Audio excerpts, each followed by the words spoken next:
నేను ఇక్కడ చెప్తున్నాను. కందిపప్పు, పెసరపప్పు 2 రకాలుగా ఉన్నాయి.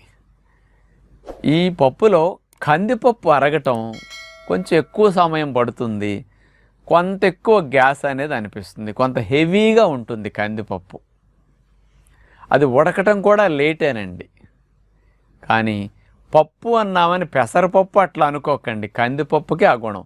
పెసరపప్పు తేలిగ్గా ఉడుకుతుందండి, తేలిగ్గా అరుగుతుంది.